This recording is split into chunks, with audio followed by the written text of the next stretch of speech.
Boom, boom. We're live. We're live. How's it going? I'm doing amazing. How about you? Uh, I don't know about amazing. I just woke up, but I'm doing good. I'm definitely doing Nice. good. Cool. Well, finish the coffee and then let the amazingness begin. This is actually just water. I'm trying to hold off on my Okay. coffee until about 10. Um, but yeah. Okay, so we're gonna talk. Okay, so let's talk about sentience first.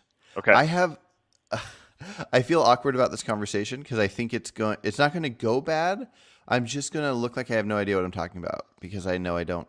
Where other topics I have like strong thoughts on, hmm I don't know why I value certain levels of sentience over others. hmm In fact, because of this talk today, I like YouTube search and Google search like level of sentience to see other people talking about it. There are no videos about it. Nobody talks about it. I have heard it mentioned a handful of times in other debates where like maybe Hassan Piker will challenge ask yourself like, oh, why do you care about this? And he's like, well, there's levels of sentience, this, Right. that, and that. So there's little bits to talk. But anyways, I'm gonna stop rambling. I'm gonna let you throw out your thoughts. But I don't know why would value a certain level of sentience over another. Yeah.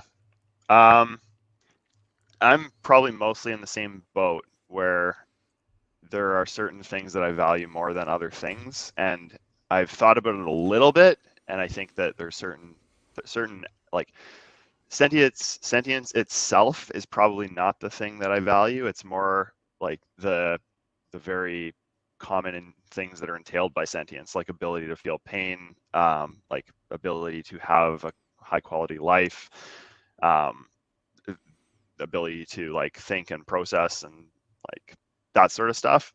Mm-hmm. Um, so yeah, like what I've how I've thought about like why do I value a cow more than like 10,000 mosquitoes or something is like I think about, well, why do I value a cow? It's like, oh, well, I see it there eating grass and it looks happy or something, or you pet it on the head and it seems to love you back or something, and you see it playing with they have the ability to play and like be maternal and all of these sort of things, whereas you don't really observe those things with a mosquito.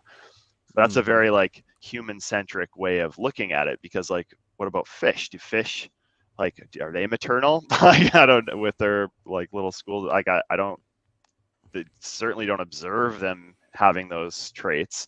So it's like I don't know if that's a like a logical thing to value, um, Mm-hmm. just because it's something that I can relate to. On the other hand, it's like we don't know a whole lot about, like, we don't exactly know what's going on in the brains of these animals. And so Mm-hmm. when we do see animals, when we observe animals doing things that we do recognize as like things that we ourselves value, like being maternal or playing or whatever, that's at least one data point in favor of like something we value, whereas as opposed to just being agnostic. So Mm-hmm. there's my ramble back at you. Yeah, no, you're good. I think essentially that's how I feel is the little bit I thought of it is that the closer I can recognize that it is to me. So yeah, having eyes, ears, nose, and then seeing how it reacts to some level of pain that I can go, oh, that thing's probably feeling like how I feel. Now, it doesn't mean it is. Obviously, with scientific methods, you could find out that something Right. seems like it's feeling something, but it's not. Um, but when something seems so obvious, like you step on the foot of a dog and it whimpers, Totally. like like it seeming obvious to a human brain doesn't necessarily mean anything, but it probably means more than anything else should mean as far as what we're able to perceive and think. Um, and so there's that. I feel that the same all the things you were saying, seeing something be maternal, all that adds up to me. And then when you have something you can't like hear, like noises from, so like fish, it becomes more complicated. And then insects, it becomes even more complicated. But one thing that's interesting with insects is I haven't looked into all the studies, but I know like with like I think it's ants. If you like squish one of their legs, they don't like seem like they're in pain. They don't stop to check on it. They just keep going and do their robotic job. And so I don't know. It's one of those things where you kind of just have to rely on the science. And Well, sort of. I have an okay, interesting story about ants actually that just happened like 2 days ago. okay, So I'm sitting here and I'll turn the camera because I have a window right here, right? So right okay. now there's dogs and people out there, but when I'm working, this is where I work for the summer. Uh, I occasionally will look out the window, and I on Friday I looked out there and I saw there was like a bunch of ants crawling around on the deck there, and my eye kind of went to two of these ants. They're carpenter ants. They're bigger, easier to see, and they were just kind of like in a standoff with each other, like lots of jitterating and just that sort of thing, like facing each other. Um, Mm-hmm. and like in a couple of seconds, they just like went at each other and just started like there was this mad scramble, and then one of the excuse me, one of the ants ended up on its back, and it was like twitching and stuff, and then the other ant just like kept attacking it, and then a third ant came up and was trying to like steal the whatever value the ant had. Like I think it probably wanted the food or something, and then those two ants started fighting, but the other ant was just sitting there like still just like jitterating, presumably in pain. But like Mm. imagine if I had a microscope and like slowed that down to 100 times slower or something, because insects seem to move way quicker than we can process. Mm-hmm. It probably would have looked pretty similar to like the type of pain that we would relate to, Gotcha. Yeah, and that's especially interesting. with the scientific data that does show that insects feel pain, at least to some extent. Like that combined with like observing something like that, you got to think that that's not a nice thing to happen to you if you're an ant. Yeah, yeah, definitely, definitely. Yeah, it's interesting. Not having many thoughts on something and then witnessing something like that. I probably told you before. Whenever I see worms in the street, I have to pick them up and find dirt to put them in. And I Yeah. part of why I do this is because I imagine there's no way they could ever do it on their own, especially if they're in a street where there's like sidewalks, so they have that extra ledge. But then randomly one day, I saw on a sidewalk ledge a worm climbing up it, and I'd never seen that before. But somehow a worm figured out how to climb up a sidewalk ledge, and so yeah, it's interesting what little we know of little things because we don't see little things that often. Well, so one thing I want to go over and hear your thoughts on is some people bring up intelligence, and I think it's clear we can't. To me, I don't judge anything. Like if I care about something based on intelligence alone, you could make like a robot that could be intelligent but can't feel anything, and so the intelligence itself doesn't matter. But maybe the intelligence can lead us to know that the more intelligent something is, the more it's able to feel pain or something. So I was looking at this list the other day, and I think it said the most intelligent animal is a octopus. I saw that list too, actually. It's Oh, funny, did you? but I don't think it. I think a dolphin is more intelligent than an octopus, right? It just wasn't on Okay. that list. Yeah, yeah, they didn't Was it? have It was. every Was it animal, the but IQ list where it's like an octopus has yeah. an IQ of How 80? I think. Yeah, yeah, 70, 73, I think. Yeah. But Okay. yeah, how on earth did that It's video pop up random. to you? Well, Um, I was looking it up, so I think I ask a lot of just random questions when I'm with my friends, and so I think I was like, okay. "What do you think is the most intelligent animal?" or something like that, and then we ended up Hmm. looking up the list. Yeah. Oh, gotcha. Okay. Yesterday I was looking up just sentient stuff to find any possible thing on sentience. Yeah. Nobody's talking about sentience.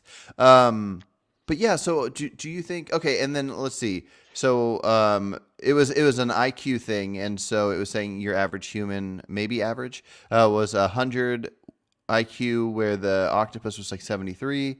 Polar bear was the next one down, which was like Really? I don't 50 remember. something, and then dog was 19, pig was 20, and cat was 21. So, anyways, looking at those IQ numbers, which I don't even know how they detect that. That's very interesting. Because I hear it's complicated to even judge human IQ. But anyways, w- why would you personally value intelligence if you would? Intelligence. Um, yeah, I think I do, but I think okay. So I'm like you, where it's not a sufficient condition for value, in that like I wouldn't necessarily value an intelligent computer. And I don't think it's either, nor is it a necessary condition. It's just like one of many things that kind of stack into the set of things that I value to come up with a total value for the thing. Mm, okay. So why do I value it? Um, like there's obviously all sorts of like ex, externalities that you can value. Just if somebody's intelligent, maybe they're more likely to solve an important problem that faces us all and increase the utility and reduce rights violations or whatever for humans or animals. So there's like good things about intelligence, but that's not a reason to value it in and of itself.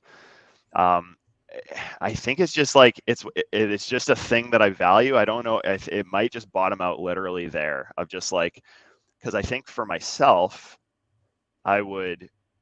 I actually asked this question as well the other day. I'm curious to hear your answer, but if you could have a 20% increased intelligence for a 10% decreased quality of life, would you take the trade?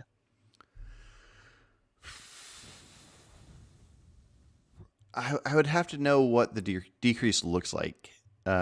I mean, maybe I shouldn't have to know.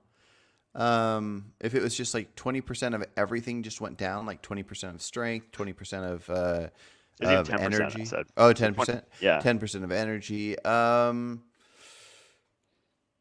I don't, I don't think so. I don't know. No? That one's tough. What did you go with? Would you go the other way? So what if it was okay, so you could get an even 10% better quality of life by reducing your intelligence by 20%. Yeah, I think the problem is this is one of those cases without seeing it, I can't decide, so I just go with what I know. Hmm. Because yeah, I would not go the other way You either. wouldn't. Okay, so you're No. like in the sweet spot right now. Yeah, I would take the trade for a 10% reduced quality of life for a 20% increase of intelligence. So it's like i- if if I value intelligence that much that I would take a decreased quality of life, Mm, significant decrease in order to just get a little bit more intelligent, which only affects some parts of life, whereas quality of life is sort of like the what else is there? That's the sum of your experiences. mm-hmm, Um, I must value it, and just because I value something doesn't necessarily mean that it correlates with what I value in other people. Um, mm-hmm. but I think for the most part, it kind of does. Like I'm a subjectivist, meaning that I like when I talk about moral things, I'm just meaning what's in accordance with my preferences. And so Mm, it's like I have a preference that causes me to value intelligence, at least in myself. And I seem to value that in other people too. Like I like hanging out with smart people because I learn things and they challenge me in ways that less intelligent people don't. Like, but it's a fairly like beyond a certain threshold. It's like I don't know that I'd necessarily like value somebody who's really intelligent over two people who are, you know what I mean, less intelligent or something. Like if you take two yeah, IQ yeah. 100 people, I think if I've got to save them or like one really smart person, externalities aside, I would save the two. Oh, okay. I was actually just going to ask you, like, if there was a fire and there was a 14-year-old and and there was a say a 70-year-old. You say the 14-year-old, but if the 14-year-old had like 100 IQ and they would throughout their entire life, I don't know if IQ changes over time, but they would their entire life. But the 70-year-old has like 150 IQ. Yeah. So for the 30 rest of the years of their lives, they're probably maybe going to affect the world in a crazy better way than maybe the entire uh, 86 years of the the Hmm. lives of the other one. Which route do you go? Yeah. So you're bringing externalities into it. If I'm Hmm. factoring them out, I save the kid for sure. Yeah. And with them in, probably still a kid. Okay. Yeah. No, I think so too. If it was, but I had never thought of valuing intelligence at all. I've heard people talk about like they would rather save someone like Albert Einstein over 1,000 just regular people. And I never agreed with that. But if it's 1-to-1, if there's two people in a burning building, they're 20, same gender, same everything lines up. The only difference is that one's way more intelligent, and I have to pick one. I guess I'd pick the intelligent one. So Yeah. it pushes a little bit, but yeah. I Um, wonder, yeah. I wonder, I mean, sort of like sketching this. I'm gonna pull up my screen here Okay. because it might be interesting to try to actually work through this to see if there's something that makes sense here. Okay. While you're doing that, I'm going to say something to somebody in chat. Okay. Smexy Magician, if you're still in there, if you have something on this topic that you want to hop in here with us and throw out a thought that you have and see what we think of it, let me know and I'll link you into this. If you're just wanting to chat with me in general because we've been talking, I'm free throughout the day. After this talk, I can have you hop on a different one shortly after this one. So yeah. Okay, and then you're doing a thing, so I'm gonna pop this into here. Yes. Oh man, So good, right? we got a And I'll do mouse. hey, so it's not Uh, that bad. no, the mouse is good. The next thing is usually what I draw when I'm trying to make a dinosaur. Yeah, this is a cow. Okay, I Does that almost help? went with I camel. do. So when you started saying, I'm like, Yeah, oh I know. my gosh, I I got think it somehow. I almost said it the wrong way too. Because Yeah. this is a Okay, we got a human. cow. That's an ant, by the way, here. Okay. Oh, I didn't Yeah, even see that. That's yeah. so small. It's kind of it's like I real life. started doing the to scale, but then the cow would have had to be too big, so I switched back. But yeah, so here's like sort of maybe a way to think about this. Why is my pen not working?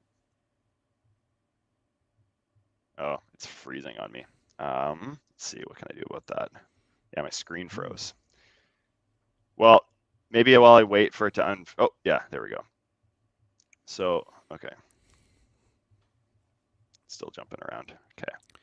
So You always something hear like that if humans have really large eyes, like in cartoons, that it makes them like more aesthetically pleasing. That's not the case with your human. Your human is not aesthetically pleasing. Okay, I'm ready. how about now? Oh, there we go. Maybe they're glasses. Uh, It's just yeah, it's an intelligent human. All right. So something like this, right? Where if we list out like the various traits of value, like you mentioned, the remaining high quality life or something might be the reason why you value like a 14-year-old more than a 70-year-old. I think that's why, right? Something like that. mhm. Yeah. So like, ability to to feel pain or something. Yeah, well, I'd say so. I want to point out that it's a mixture of remaining quality of life and having already reached levels of understanding. So the Okay. reason I would choose like 5 over 1 is because a 1-year-old probably doesn't even care to exist, hasn't even thought of what existing is. And so a 5-year-old has reached this like further level of understanding and figured out more of who they are and have more of a want and care for the world. So that's why I choose 5 over the 1. And the same thing as you go up and up until you get to a certain level where the older age just starts being somebody that's already had a chance to experience. And that's why I would choose like the 20-year-old over the 30-year-old, because 20 and 30 aren't too far off, but one has more quality of life left. So Right. So this one's kind of like a necessary condition, right? Like you Mhm. need to reach this point of sentience or whatever in order to even enter into the arena, basically. Yeah. Yeah. And then it's like, so once you're in the arena, now we value. Well, actually, are there different levels of the already reached sentience? So it's like, for me, there is. What about for you? I mean, there's different in the sense that a fetus, the first moment it reaches sentience, is less valuable than a month later. Yeah. So it's almost like this one is sort of like It's a But curve but that not goes due up. to that part, like Yep. the already reached on its own. I think that spans across anything that's living. Then it would just be added elements to it. Already reached on its own. What do you mean? Um, okay, so I was saying that like if something reached it and then a thing that's like a month older, I would care more about that. I don't think that means like that would be a different topic. That would be like the right like because it has gained like a higher level of consciousness. Um, so I guess that the already reached is just an element that just spans everything that has reached it, and there wouldn't be levels of that unless I'm not thinking that through. So hold on. So you value a 1 year old more than a fetus. Did you say you Hmm. value like do you think that this um so like there's a certain point here at which like there's no further value accrued from further gaining of sentience or something, or Oh is yeah, there? I gotcha. I'm just trying to figure out. Um, Yeah. yeah. No, I mean, like if we were just talking about level of sentience on its own, I thought we were splitting sentience into all these different categories. Oh yeah, So yeah. if you just took sentience, then like let's say you took something like pain. So pain's its own separate thing. So I would say that yeah, if something, if if if you continuously were able to perceive pain the older you got, and so a 40-year-old could feel more pain than a 20-year-old, then I Right. would start putting more value on the suffering of the 40-year-old. But the reaching the sentience itself, I don't think the level would change if we have sentience broken up into these different pieces. So Okay. Even in the case of the fetus, so it's like the moment where it starts having sentience, it has maximum value for this one, and then it for that category, I think yeah. just because we have it all split up. So the Yep. if intelligence, yeah, okay, yeah, Yeah, fair enough. Okay, so maybe this is sort of like a summation rather than um its own one. But yeah, anyway, the point is like if we were to like literally brainstorm like what are all the relevant traits that we care about that sort of make up what we think about when we say something is sentient, therefore I value it. And hmm this is maybe some of the items on the list, and there's probably more. Like I got to think the way to do this would just be look at every use case and just say like, humans get an intelligence score of like 100. Let's say this gets an intelligence score. What did you say? 12 or uh, something? Or I don't know, whatever. yeah, Like I can't that's remember for cows. IQ score, but like Yeah, yeah. maybe this one gets like, you know, um, oops, gets like 30 points or something. This one gets, is a mouse smarter than a cow? What does your thing say? Ooh, I I think can't they remember. are. I think they might be actually. Yeah, there was some weird ones in there for sure. Let's see, an Pigeons were ant is, higher than a lot of things, and I was shocked at that. and then like remaining high quality life or something. So that would probably depend on like the age, but like let's just take the lifespan in this case. So Hmm. human, let's set them to 100. So a cow lives what, 25 years? A human lives like 100, so like a quarter, Hmm. let's just say 25. Mouse lives what? Do you know? Eight, Ooh, I 10? don't know. I'm kind of curious now. And an ant, like an ant's like got to be like a year or less, right? Yeah, answer probably. Let's see. Um, oh, I put how long does a mouse, and I didn't put live, and so it told me how long, like their shape Yeah. is. Let's see. Um, 12 to 18 months for mice. Oh, that's it, eh? Okay. Yeah. So that's like one also. So yeah. Um, and then like ability to feel pain or pleasure. So if we set humans again to 100, like Oh, I I gotta pause you real quick. this The yeah, queen ants live yeah, 30 years. no way. Yeah, and worker ants from 1 to 3 years. Wow. That's Whew, that's nuts. crazy. Yeah. Let's Okay. call it 3. That's crazy. Um, okay. Let's look at the life real quick. I'm trying to imagine like it. I think it make unless you want to break down the different ones after you write it all. Yeah, yeah. Well, let's Okay. let's let's just quickly just jam out this pain one because I think that, so I would put a cow at 100. Would you? Okay. Yeah. So I don't know how to judge the difference between level of pain based on what a thing is versus what pain it feels for itself. So I don't know why What do to you mean? judge if like so if you if you poke me with a tack, there's going to be a certain amount of pain that I'm going to feel as a human with that amount of pressure happening.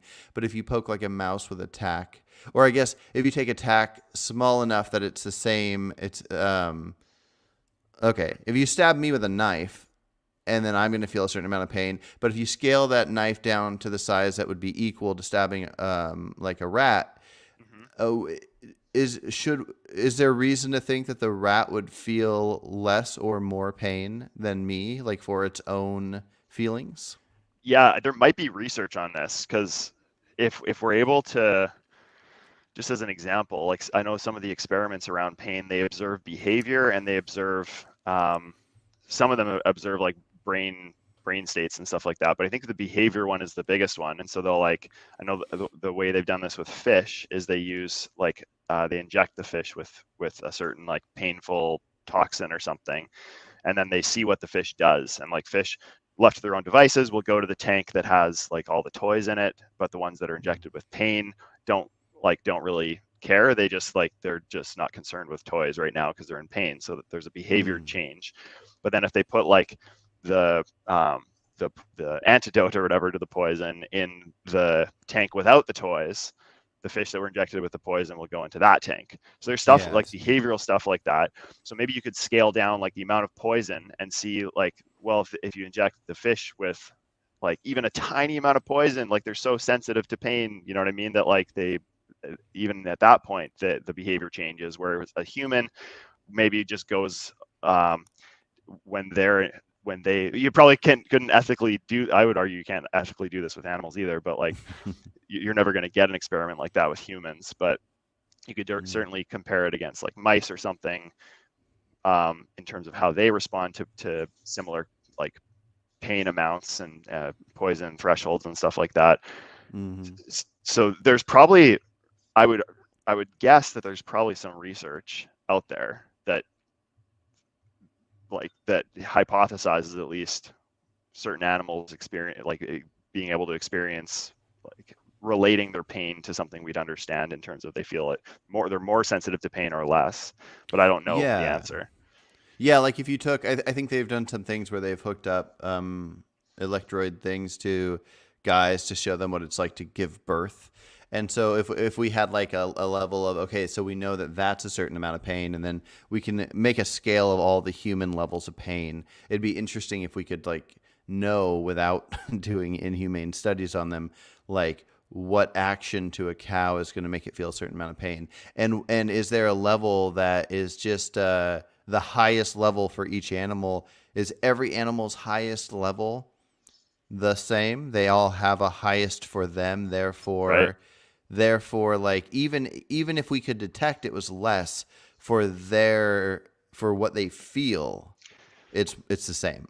That's really interesting because like biologically, like what is pain? It's neurons firing in a certain way, and Hmm. so it's like there's got to be a maximum amount of pain, which is just all of them firing as fast as they can fire. So there would be some upper threshold of like what is possible to experience Well, pain wise. and with Yeah, humans, wouldn't you pass out at the highest level, like once you reach a max? I think so. Or the highest level while conscious, because Right. then Yeah, yeah, because yeah, then fair. you wouldn't feel pain unconscious. So Hmm. yeah, Yeah. interesting. So, but in the absence of like knowing this question, it's like we know that we've done like all kinds of experiments. We can observe animals responding in similar ways. They seem to be tougher than we are, but I would argue that humans living out in the woods who, you know, scrape their knees more often, I think they would be tougher than we are also. Yeah, Um, so it's like, is this fair to just call a wash across the board? Like I maybe, want to say so at least for mammals. yeah, I know I'm I'm not I sure. hope not for insects. I know I you do. like like especially if you take things to scale, like if you imagined like that humans, so humans and cows aren't too far off in size. I mean, cows maybe double the weight or whatever, but if you stand next to a cow, we're a size. If you scaled up a living being that was sentient, that made it to where the cow and us are like an ant to them, then the fact that they're that big doesn't change that us, ant, cow, like human and cow, the size of an Yeah. ant to them, is going to feel pain just how we feel it today. We're not going to change how much we feel it. And so I certainly hope that even if there is enough pain, and even if there wasn't pain, I wouldn't randomly kill a bug for no reason. It's on a mission. I, I hope that we can find out and detect that whatever they feel, it's not good.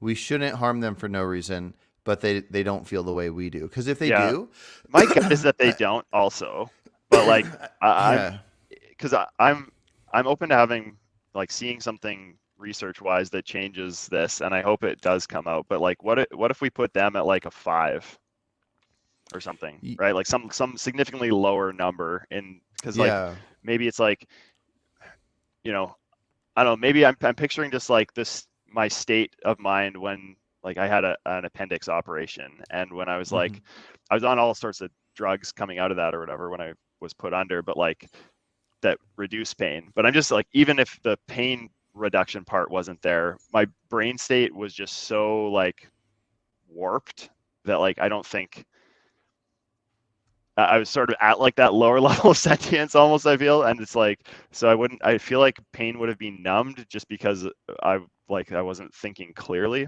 I don't know if that's true or not, but mm-hmm. anyway, the point here, so like, maybe we do like, or maybe it's like 5 and 4 or something at 100. So we can talk about each of these and like if we want to actually adjust the values, but the point is something like this where you build out this grid of like the what do we want to call this, the building blocks of moral value or something. And then Mm-hmm. it's like maybe there's an amplifier that's like, well, intelligence, we value this a little less, whereas like the remaining life we value a little more. Maybe ability to reason is less, the ability to feel pain is like, a larger multiplier or something. So Mm.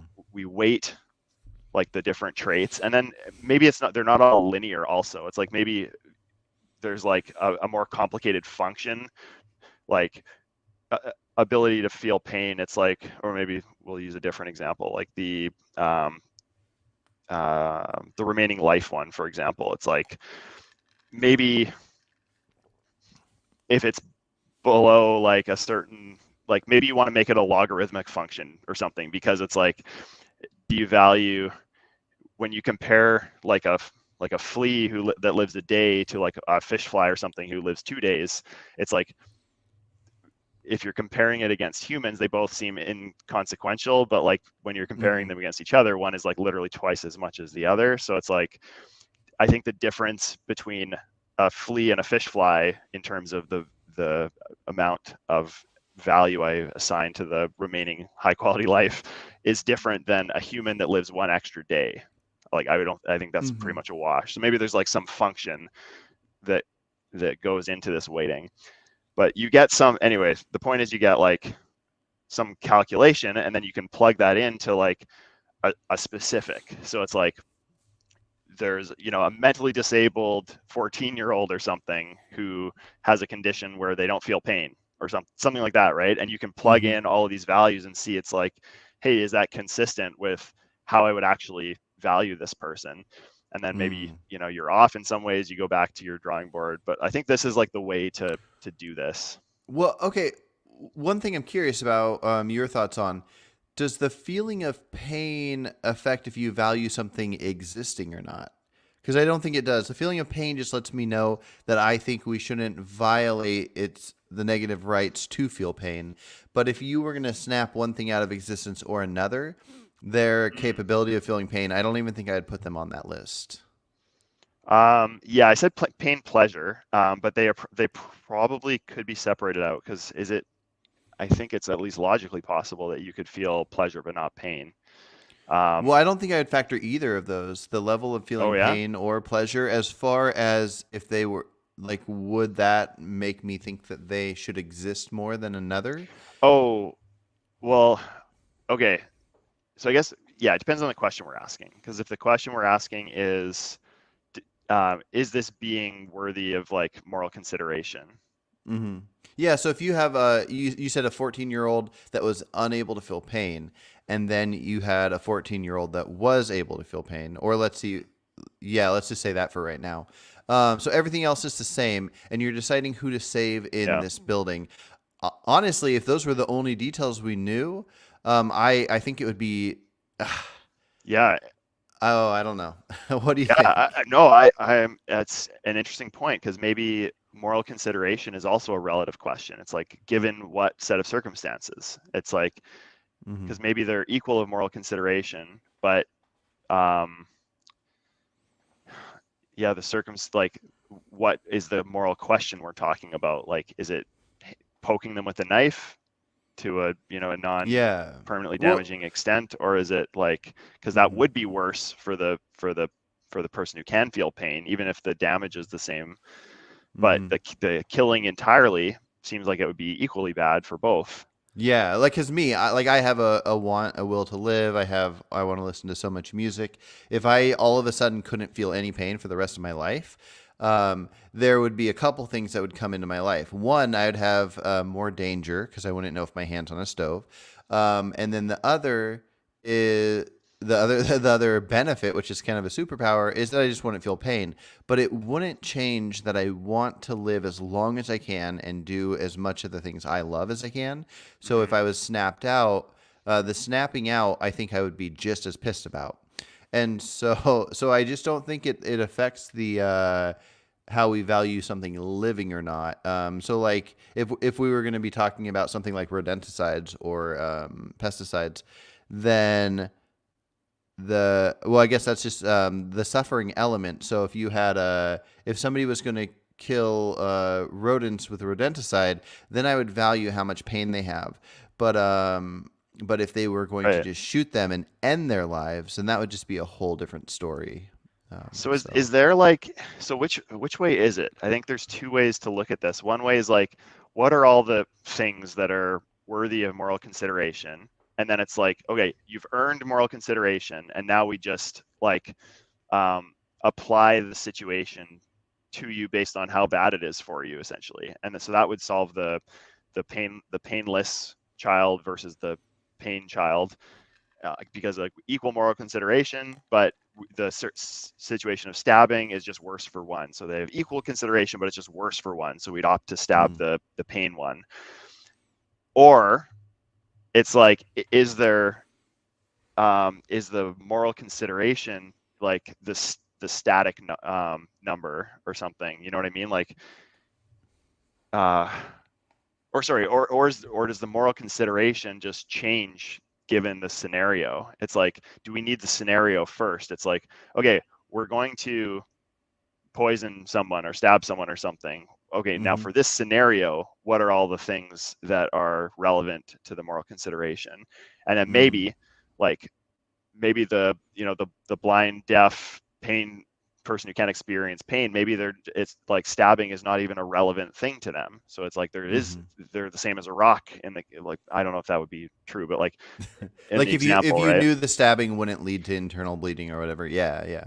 Yeah. So it's like, in that way, they don't qualify for moral consideration. You know what I mean? Yeah. Yeah. Which way do you think it is? Did I I explain that? Do you understand like what I'm saying by the two different ones? I don't know if I do. Can you Yeah. explain it again? And before you explain it, let me just say I think when it comes to the idea of if we had to do something, like when we look at things we think of that we have to do, like we think we have to drive so we don't worry about the insects we hit. We have to grow crops so we don't worry about the crop deaths, even if it's things like birds and rats.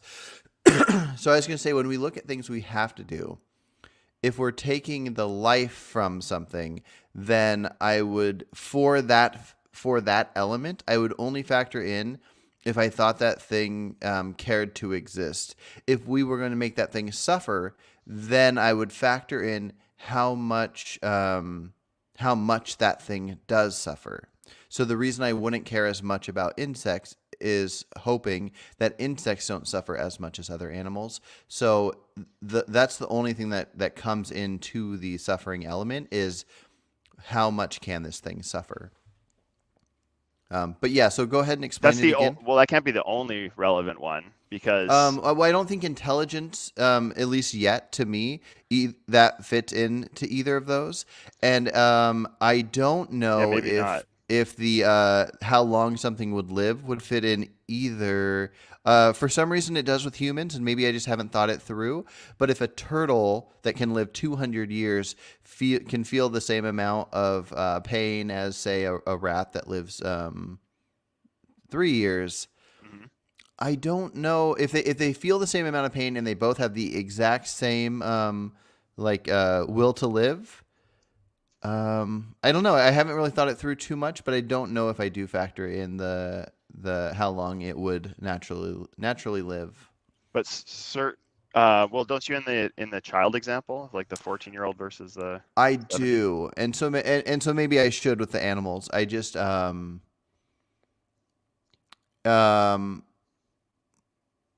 yeah, I don't know. I guess I would just want to know more about them and maybe think it through further. Yeah. So Uh, this is basically what I'm saying, I think, is just the order. So in the first way of doing it, we first ask who is worthy of moral consideration and to what extent. Then mhm. we apply a moral question or like a scenario or a hypothetical or something, and then we calculate based on who is worthy and to what extent, apply that to the moral question, and then calculate. The second way is we start with a moral question, like we're about to stab someone. Now, who is morally relevant or worthy and to what extent in this context? And then we calculate. Can you give me an example? Like show me a story where it would play out where me and you were going to affect maybe an animal and or a couple Sure. Any and moral how it question, plays pick out. one. Any moral question? Okay. Should we poison rats to stop them from eating our apples? Okay, should we poison rats? So in situation A, we first say who is worthy of moral consideration and to what extent. So we go through our graph here and we're like, here's the rats. And we're like, okay, rats with all this stuff came out at maybe they're like whatever. So their moral consideration score is like a 30 or something, whatever that means. So we're like, okay, so we should value rats at a moral consideration score of 30. Now we apply. Oh my gosh, my thing froze. Okay. Now we apply the moral question. Should we poison rats? Okay, well, rats are worth 30. And if we poison them, like they will feel pain and whatever and all this stuff. And so we calculate that, like maybe no, we shouldn't do it or something. Hmm. So very, very basic. But like, and for the second one, we're like, okay, or maybe it's just, maybe the question is like, is actually, should we poison to protect? Right. Okay. So we're like, okay, and we're asking this. So in this example, we're like, should we poison to protect? And so we calculate the moral consideration of all of the things we're considering if we should poison them to protect. We get our answers, and then we calculate, and we're like, okay, we should poison to protect against mosquito or ants or whatever, but we shouldn't to like the other three or something, or maybe none of them, whatever the calculation comes out as. Hmm. And then the second way, we're like, okay, we're considering poisoning to protect. So who is like morally relevant get in this situation and to what extent? And so all of the parameters, they're less about like the overall moral worth of the thing and more about how they specifically apply to the situation. So if there was like Mm. a species of rat that like didn't feel pain or something, maybe in the calculus they're actually given equal moral consideration in the chart above, but with respect to this question, maybe the species of rat who can't feel pain is we value them differently in this context. So the Hmm. calculation could come out differently. Anyway, I'm just like, it's sort of two ways of thinking about this. The first one is like, first figure out everyone who is morally relevant and to what extent, then apply that to a moral question. And then the second one is like, start with a question, and then given the parameters of that question, figure out the moral worthiness of everyone. I think I personally go with B. Just because in the case of most things we're talking about, we we're talking about things that we almost feel like that we must do. We must do these things to survive. So once we figure out that we must do it, then we can figure out, okay, so who's most worthy? Because then you have to figure out, oh, somebody's going to have to get sacrificed. And Yeah. yeah, so yeah, I think so. Yeah, and like the way that these, I think, could maybe, I don't know that it necessarily makes a difference in terms of like who would be included. It's just a different way of like doing the calculation. Hmm. But like, yeah, I kind of like this. I kind of like the B way also. It's like, let me just think, because if we're talking about negative rights, which negative rights should we grant to beings? It's like, hmm, what's an example of a negative right you might grant to a being? Like maybe I don't know, that Just you any wouldn't random negative to rate? sorry, yeah, to a human, but not to an animal is what I'm trying to think of. A Oh, negative I right. see. It's Well, like getting freedom of stepped speech on. would be a positive right. Freedom Hmm. of from being harmed would be a Well, I mean, negative I would right. like to afford all negative rights to all animals, but there's accidental ones. I mean, like stepping on an ant or something. But What about just the pain one? What if like to inflict to inflict actually, well, can you inflict pain on something that can't feel pain? I guess not. mm, Hmm. Yeah, I don't know, maybe it's simpler than we're making this out to be. Have this like, yeah. Um, while we're thinking about that, Smexy mhm. Magician asked a question in the chat a little bit ago that said, I think intelligence is a multiplier of capacity to suffer. In a burning building, I would save the less intelligent person because they will suffer less in their future life. So so I wonder if Smexy is an antinatalist or something. Because the way I'm interpreting that, it's like the intelligent person is going to suffer more. Yeah, so you want the And so if you're all about, utilitarian calculus to just have less suffering, which would mean at the same time they would have to claim that they want, if they could make everybody magically be half as intelligent right now, they would, which I don't think would be best. yeah, So, because yeah, yeah, if you if you add the multiplier to the situation and you do this 1,000 times a day, then soon we're gonna have the movie Idiocracy. yeah. But yeah, I mean, I in general, I don't choose the idea of saving somebody off of intelligence. But if that's all I knew, then I think I'd just go for it. Yeah. What do you think of that way of calculating it? Like even if I think it can work in either, but let's say we do it in the situation B way, where it's like we start with a morally relevant question, Hmm. where there like presumably where there's like a negative rights violation in question or something, and it's like, so then we stack up the stuff that matters. Maybe that's like a smaller list, like you're saying. Maybe Hmm. intelligence isn't even on that list, but we stack up all the things that are relevant to that moral question to figure out which beings are like worthy of moral consideration and to what extent, and then we Hmm. like total it all up and calculate it, and that gives us our easy to talk about doing, very difficult to do. But Hmm. is that sort of what's going on behind the scenes, do you think? Yeah. Yeah, I mean, I think it must, especially well, because it's easy for us to see being vegans, just breaking it down to what's left. Like, is there anything we're not doing? And the only thing we can come up with is things like crop dust and such. And so, yeah, I think we kind of have to because we choose ourselves over the animals in the sense that we're not going to like put our lives on the line unless there's 10 million chickens in there. Um, but but And so we need to eat the food. And until we are, unless we were capable of like having our own land that we can have our own veganic farm just for feeding ourselves and our friends, um, we have to look at like what we do. So yeah, we see this thing has to be done. What are all the options of how it could be done? There's a bazillion options. Okay, so now this one involves these animals, but this one involves these animals. What do we, which one, who's a better sacrifice? Would we rather sacrifice these pests who in turn the birds eat and then this many birds die per year versus this many rats die per, Mm. and so I think we kind of have to do it like that, or at least that's the only area I can see where it affects our lives. Yeah. Um, Um, is it I'm Pickle Twitch says, is it a rights violation if it's an accident? I would say no.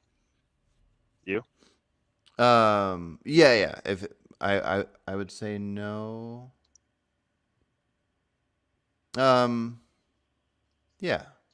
Like presuming, but I think that an accident potentially could be a rights violation indirectly. For Mm, example, if you had knowledge that 99% of the time you fire a gun into like a crowd, it's going to hit somebody. And it's like, hmm well, I'm not trying to hit anyone. It's an accident. It's like the intentional action you took, which was doing a thing that had a high likelihood of resulting in a rights violation. I Yeah. think in that sense, like an accident can be a rights violation, but the accident was hitting somebody. Then the rights violation was taking the dangerous action. So, Yeah. so yes and no. Yeah, I mean, it's kind of like the moral thing where I was saying if you kill somebody in self defense, it's in my mind it's completely acceptable, but I think it might be worth calling immoral because if it is immoral to take somebody's life, then it's always immoral to take their life, but it's acceptable and fine to do. So I think that might fit in here where somebody's negative right to live, if you accidentally remove that right has been removed. I don't know if I would call it violated, but I definitely don't. I don't call it like wrong in the sense that I think somebody should be in trouble for it, unless it was the case you were just talking about. Which is why we can only really figure these things out in a society with laws, because if you don't have a society with laws and you're just out in the forest shooting guns like crazy and you shoot somebody, then it doesn't matter. You're not in trouble unless that person's friend sees you. But in a society, we can have like what we call acceptable. And so if somebody is caught doing something risky, then they'd get in trouble for doing the risky thing. Yeah. Yeah. And I think that's sort of like how we think about a lot of things where it's like, um, nobody doesn't get in a car and drives to work, even though they had knowledge that there was whatever it is, a 0.5% chance of getting into an accident and hitting somebody or like running over an animal on the road or something. It's like we go into that situation knowing that there is a potential chance of a rights violation. So you would actually hmm classify that act as immoral, right? And then it's but a justified immoral. Especially if the other party isn't agreeing to it whatsoever. So if we know we could hit a deer on the road and we know that deer has no idea what a road even is and that they're about to get hit, then I would say so. If I would say humans that are able to that are functioning well enough to be wandering into roads, they know, and so you're taking a risk to violate rights more in a wrong way if you hit a deer versus hitting a human, because in both cases it's an accident. You didn't see him pop in front of the road, so you don't get to choose. I'd prefer to hit a human or a deer. But if you hit the human likely failed to failed to live, where Yeah, the deer just had no clue. So yeah. but you think that, so let's just even talk in the human context then of the driving one. Because you could have not driven, even though we socially agree to these risks and Mhm. everything and using the roads. It's like you still contributed to that increased risk by adding one more car to the road. Yeah. No, I think that is something worth thinking about, especially because like if you have a kid and you have a kid in a car, that kid can't really approve to be in the car, and then so yeah, there's it's tricky. But you We like have to. so yeah, Yeah. so like where I'm going with all this is like um in your the way you think about this, you say there's like immoral actions, but they can be justified. And Hmm. the way I think about it is just like when there is a justified immoral action, I just call that not immoral. Right. Um, Yeah. but like one of us might talk the other one into thinking about it in the same way. I don't think it matters Hmm. that much.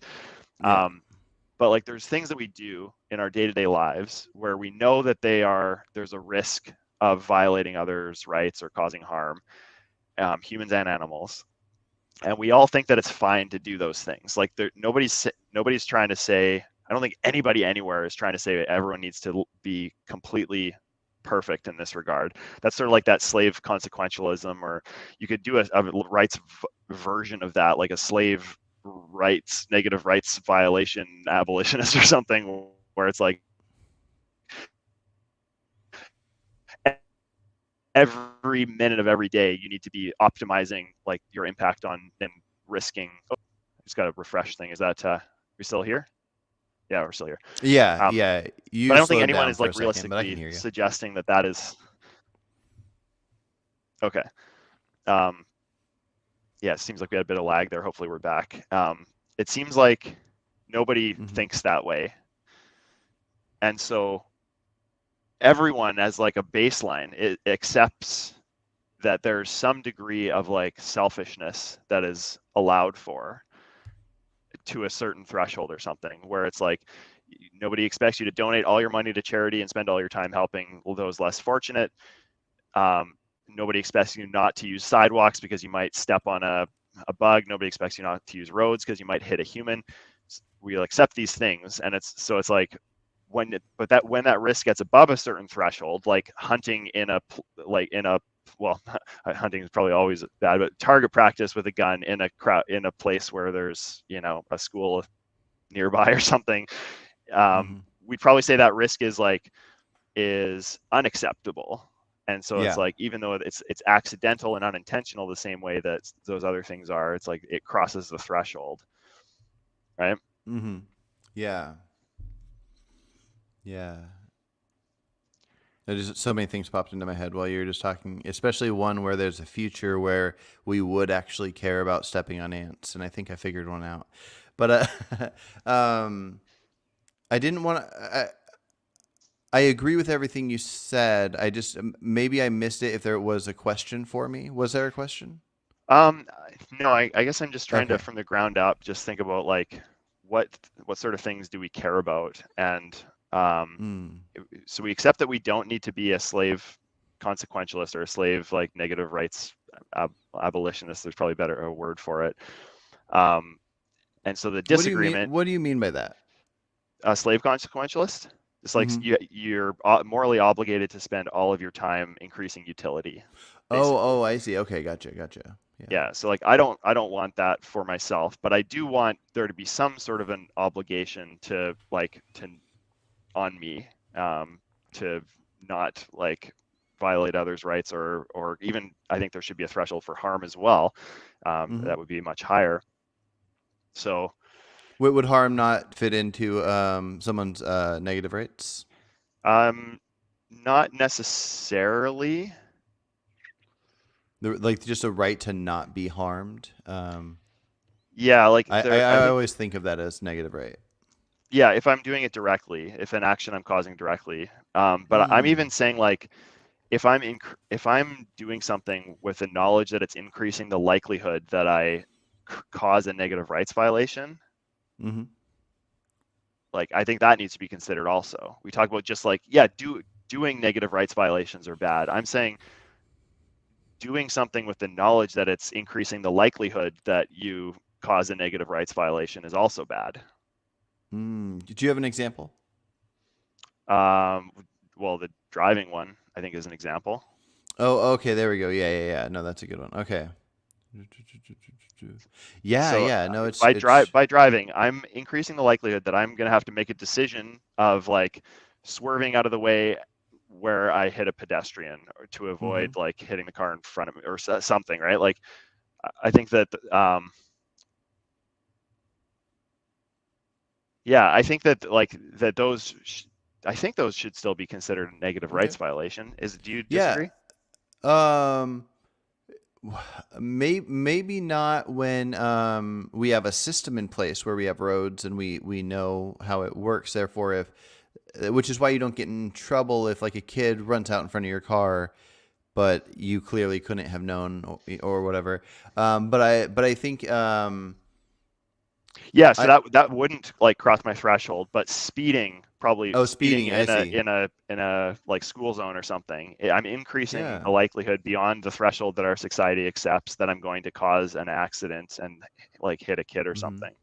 Yeah, yeah, no, I definitely would factor that in. Well, one thing I was just pondering is if we view the driving as this potential issue because we're taking this risk of killing somebody or killing a deer or whatever with our car, what happens if we remove that and we say, okay, so walking is fine, but the car has this added possible negative rights? What about running? And what if we were Right. twice as fast as we are? And then we accidentally tripped over a kid that walked out in front of us. At what point does it become something where we were being too risky? If we hmm were running while holding uh, a skillet, and so like, at what point does that skillet become a car? And hmm yeah, Yeah. it's No, interesting. I totally, but like this is like the threshold of what we set a threshold somewhere, and then Mm-hmm. anything so the thing that I think I'm claiming here that I don't think most people agree with is that it is a negative rights violation. It's in the same like arena as negative rights violations to do an action that increases the likelihood of like something you would consider to be a rights violation. Like if I just Yeah. go and hit a kid intentionally, we consider that to be a rights violation. If Mm-hmm. I accidentally hit a kid, we don't. But what I'm saying the rights violation is doing something that increases the likelihood of that accident happening. If I have the Mm-hmm. knowledge that I'm doing something that's increasing the likelihood beyond a sufficient threshold, that's also a rights violation. Yeah. Yeah. So tying this to crop Especially, deaths. Okay, yeah, sorry. yeah. Well, no, I was just gonna say, especially if you knew the possible risk. I watched this thing recently where these like four punk high school kids went and like did some ding dong ditch thing to this guy's house. Guy hops in I his have no idea what that car. is, but okay. A ding dong ditch. Is it ring the doorbell and run away or something? Yeah, and sometimes I'll like leave a burning bag of Okay. poop or something on a door, and Okay. then somebody steps on it or at the doorstep. Anyways, a prank was taking place, an insignificant prank, and the high schoolers ran to their car when the guy came out, and the guy got in his car and started chasing them down, and then he chased them to a level where they got chased off the road, and three of the four I think died. And so I was pondering this because every time I see cases like that, which I don't even like hearing about, I'm just thinking of the element of like, okay, so this person was upset, they did this thing, but their intention would be, okay, I'm not going to let them just run away. I'm going to chase after them for a bit so they're scared, and then I'm going to go home. But then because of factors that weren't connected to what he did, but I mean, were connected, but weren't physically connected. Yeah. Um, they one thing led to another. They went off the road. They died. So I can't remember exactly why I brought that up, but I'm trying to decide if I think like how much I think that factors into taking this risk. Yeah. Yeah. Are you saying in terms of like him protecting his house? Like, is that justification for increasing the likelihood of them Yeah, no, crashing not because he's chasing? justification. I guess I'm just trying to decide if he did increase the likelihood. And I guess he did. Totally. If like how much did he know that scaring them by following them would Right. make them look in their mirror, and so they're not paying attention maybe, and then they accidentally swerve and then they go off. hmm So yeah, I don't know. Um, yeah, it's interesting. But anyways, I did want to throw out one more thing before you hop over the crop deaths. Sure. You said that it's reasonable for us to go for a walk and not worry about stepping on ants. And I agree, but I think we could imagine a world where we're constantly better at everything. I don't know if we ever I need. 100% agree with you. Yeah. Yeah.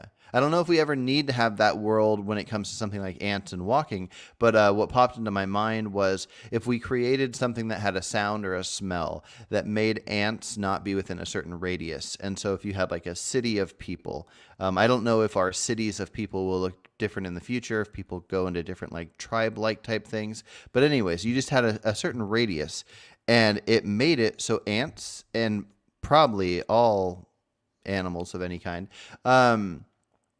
just wouldn't be in that radius. Right. Now, there could be a downside to if you want that radius to have living things like trees and whatnot. Um, but anyways, I just that was just something that popped into my head is it could be possible that we could make something, or even just like if shoes all had something Yeah. that made it so when you're within a certain distance it makes them scurry, but then is that just making them stress out and it would be better to kill one or two than Yeah, but the stress point them is like out? some solution that's better for the things that are relevant for the ants or whatever. And yeah, and if that was Mhm. an option that was like readily available and everyone could take it, I think that that would be an obligation in a similar way because like there's two elements to the threshold of what's acceptable. One is how bad or how hard or how much worse it makes your life, and like what do you have to give up in order to what do you have to sacrifice in order to like not to do the negative rights violation thing. The other side is how bad is the negative rights violation. um, Mhm. so yeah, if you make it less of a sacrifice by all you got to do is just wear this other pair of shoes that costs only 5% more or something, like yeah, that does become the point where that I think that would be an obligation. Yeah, yeah. I don't know if you have any interest in it. Angela wrote a couple comments that I thought might interest you Sure, for that if you want to let's do it. maybe read and respond to. I'm curious your thoughts on what he said. Do you see those there? Oh, I don't see them now, but I can like scroll up and find them. Do we Yeah, think social contracts, that one? yeah. Yeah, do we think social contracts innate to our species factor into our rankings of these various value considerations? Like in the actual formula, or sorry, like in the actual formula, or is that a biased, or is that by, oh, I see, okay. Do we think that social contracts innate to our species factor into the rankings of these various value considerations like it is in the actual formula, or is that bias justified? Um, no, I like the way I think about this. Sorry if I'm misunderstanding the question, but the way hopefully this answers it is if I want to factor in an animal to my moral sphere of consideration, how I would think about that is like, what are the things that that are relevant to this animal? It's not what are the things that like I think are relevant. It's what does the animal think are relevant, and I do my best, given the knowledge I have, to assess that. So maybe like ants have like value their home above everything else or something, and it's like so it would be worse for an ant to like to destroy their home even than it would be for them to die or something. So it's Mhm. like I would factor in the rights violation of like hurting or destroying their home worse on that ant than I would killing the ant, because that's what they value, not it, whereas I value my life more than my home. So it's like I would want you to destroy my home before you destroy me. um, so I hope that answers your question. It's sort of like, what would I want if I was like ported inside that animal in terms of like, That's knowing I sort was of going what to, he says yeah. in the follow up Oh, right I'm sorry. underneath Okay. it. Yeah, Good way to something like evaluate that. justification of a right violation is to plug yourself into the equation and ask yourself, when is it justified that my rights are violated? Yeah, that Angela, that's exactly how I think about it.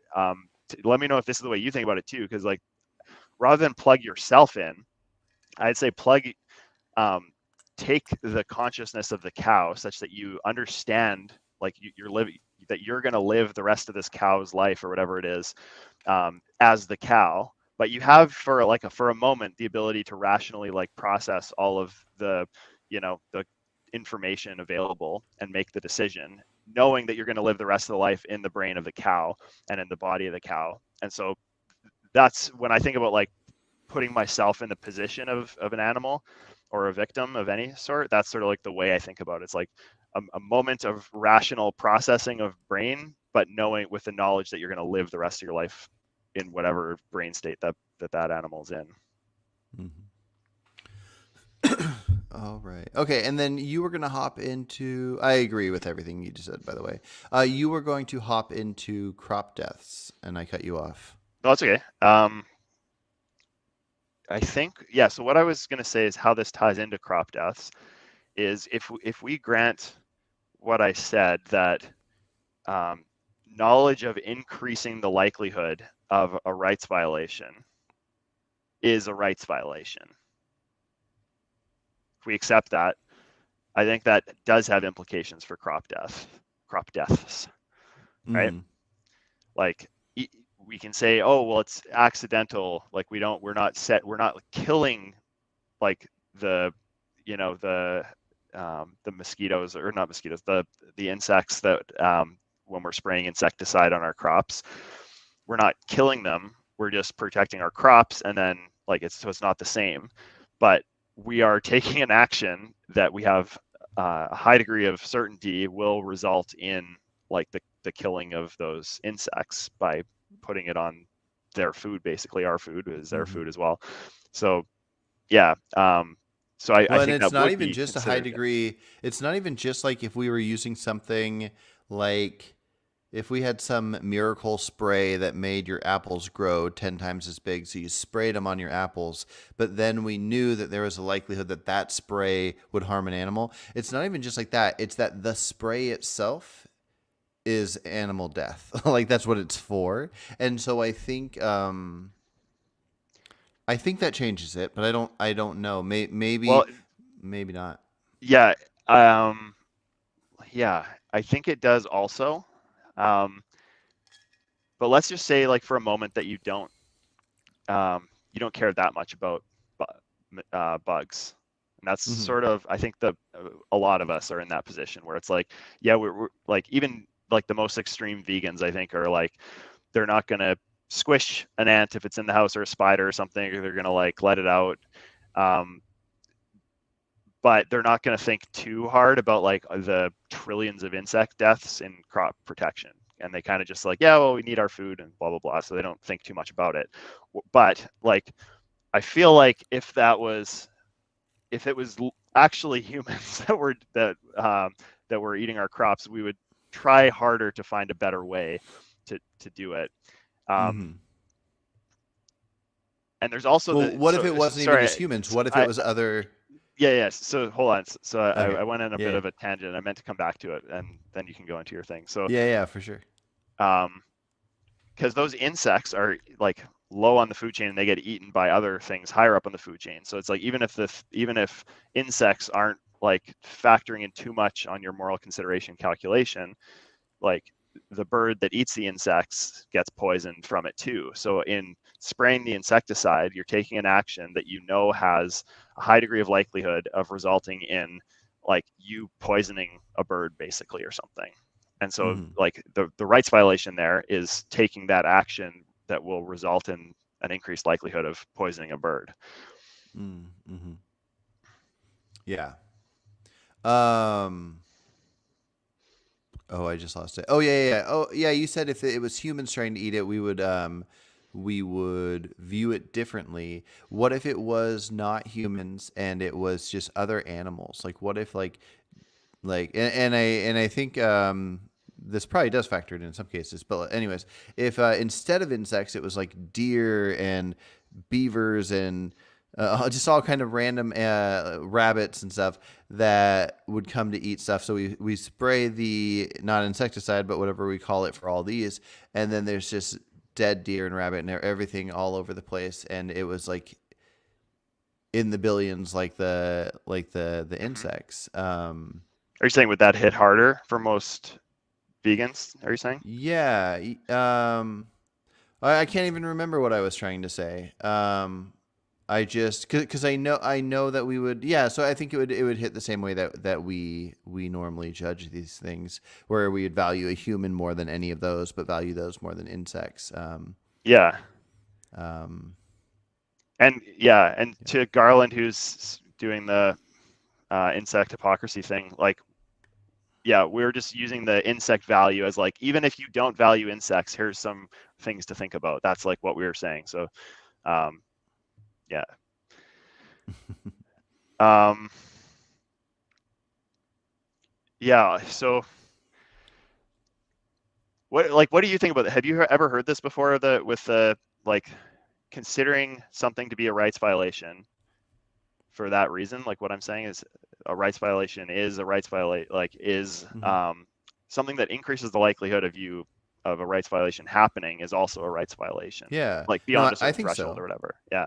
Yeah, I mean, it kind of must be right, because so I don't want to lose my life, so I don't want, if I'm going on a hike, that somebody that is far enough away they don't see me is just randomly shooting a gun at trees and leaves and stuff. Um, like I don't want them to take this risk and kill me, a knowing risk. And Right. so I wouldn't view that much different. I would want there to be a law that would make it to where I wasn't likely to die from these actions. So any action that would lead to my likely death, I don't want to exist. But yeah, you're likely to, but obviously there's a threshold there, because you're probably Mhm. fine with planes flying above your house, even though it increases the likelihood that, like, they lose an engine or something and it falls onto your house. Yeah, yeah, and I don't know exactly how that math would play out, how many times that would need to happen before there were regulations that made it to where they only could fly over oceans. But yeah, that's why I think there has to be some kind of calculation in there to for us humans to decide which things that have risk have benefits that outweigh the risk, and that we take it. Yeah. Um, So yeah. for the vegan who says that crop deaths don't matter because it's not, there's no rights violations, I think that in order to show that they do matter, to the utilitarian, it's easy. It's right. It's just a complete utility calculation. So I think that's not even a question. To the rights violation vegan is the more difficult one. And I think the way to do that is by getting them first to accept that rights violations, or that doing an action that increases the likelihood that a rights violation happens is in and of itself a rights violation. If they Hmm. accept that, which I think they do in other aspects of life, then the question just becomes, like, um, finding other examples where they that kind of set the bar of their threshold, and Hmm. showing that the crop deaths rights violation is above that threshold. I think that's like what you would need to do in order to show that that crop deaths are not compatible with veganism. I'm not saying they are or aren't. I'm just saying, like, the that's the logic behind it that you'd need to show. And so if the empirics came out in that direction, that, like, they that by eating broccoli, you you're increasing the likelihood of X rights violations happening, and that crosses your threshold, I think then it is not vegan to eat that broccoli if you are a rights violation Hmm. based vegan. Yeah, yeah. Um, Yeah, and when I feel like I've talked to a couple people, I think you were the first one I talked to about the idea of if you had two apples and we could see, okay, this one was grown in a farm where no crop deaths happen, and this one was grown in a farm with crop deaths, and they're the same price. I'm pretty sure any vegan would go, oh, sweet, let's do the not crop deaths. They, I think it's just like most people don't want to think of things that are good as unachievable, and which is funny because seeing a lot of vegans react to my posting of my definition. Um, Most vegans view regular veganism as very achievable, where a lot of people don't, and then your average vegan would view like working on crop deaths as unachievable. But if it became achievable, then it would probably get talked about the same way we talk about everything else. It would just if it became a thing Yeah. where like half the produce out there was this way, then the vegans would say Oh, are you kidding me? The same way that they'll say one spoonful of honey a month is not vegan, they would say you can't eat that. Crop deaths happen from that. Half of our produce doesn't have crop deaths, so do this Yes, half. Yeah. that's like affecting the sacrifice extremity side of the equation. It's like if you make an equally available and easy and affordable alternative, then like that just it there is no like offsetting reason to allow for the greater rights violation. Yeah. Yeah. Which is where it comes in. And I have a note. I don't know if he's still watching, but I have a second debate with Angelo. But the main thing I want to go over is it practicable to not be overweight? And Yeah. so I think that becomes the problem is we don't know when we'll have a realistic world where a decent amount of our produce is labeled, truthfully labeled, and inexpensive, that doesn't cause crop deaths. But if we overconsume it, it just seems so out of reach that like vegan like I said earlier, like most vegans already like they have this list of things. It's hard for most people, but they say you can do it. If you care about animals, you cannot eat meat, dairy, eggs, or honey, and you can do it. The idea Right. of them telling people like, oh, don't have a pet, they won't do that one because that one's too scary for people. But they also definitely won't say, and if you're overweight, you're not a vegan. Which I don't use that kind of language as far as not a vegan, as you know. Like people Hmm. are people, and I would just want to encourage better choices. But What but yeah. what percent of people do you think? So is Angelo? Is he like one of those old school like the original definition, like not cause exploitation is the only thing, or what's his No, he view? likes the current one. He likes the practicable and but exploitation and cruelty. Yeah, that one. Exploitation and cruelty. Yeah. So both factor in. He likes every word of the definition, but the main focus is the philosophy and way of living that seeks to exclude as far as possible and practicable. Although he admitted that if it's practicable, then that means it's possible. So possible is not needed. As far as practicable, um, exclude exploitation and cruelty to animals, and everything after that is just food, clothing, environment, whatever. So that part Yeah, doesn't matter. But yes, correct. yeah. Um, And he said, I brought up that Apple thing to him. He said, if you had the option mhm. and it was inexpensive, then the vegan thing to do would be to take the one that doesn't cause the crop deaths. Oh, Hmm. yeah. Okay. But that if we need to eat, that we're going to eat food even if it causes crop deaths. Right. Yeah. Yes. So, yeah. Well, then the excess consumption of calories would.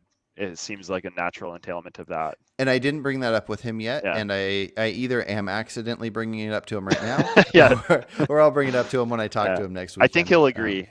Like based on those couple of data points about what he Mhm. values and everything, it seems like he would Well, agree.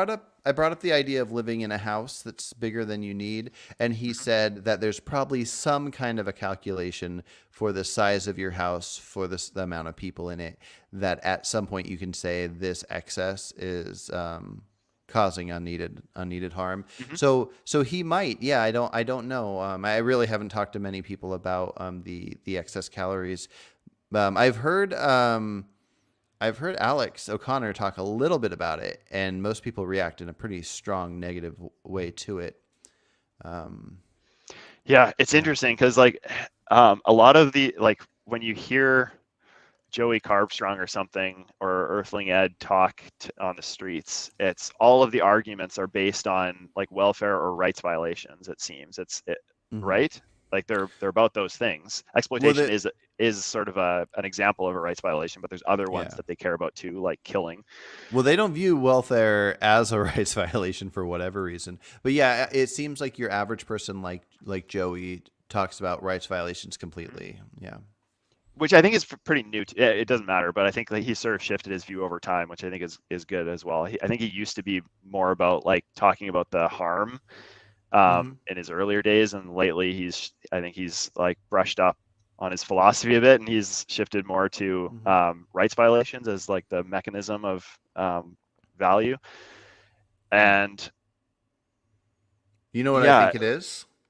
You know why I think that it I don't want to get too into the politics or anything here, but you know how there are a subset of people that once something gets fixed, they maybe want to find other things to complain about. And so people will take little things that don't matter and fight for this change. Like a good example that's not too offensive would be like the idea of cultural appropriation.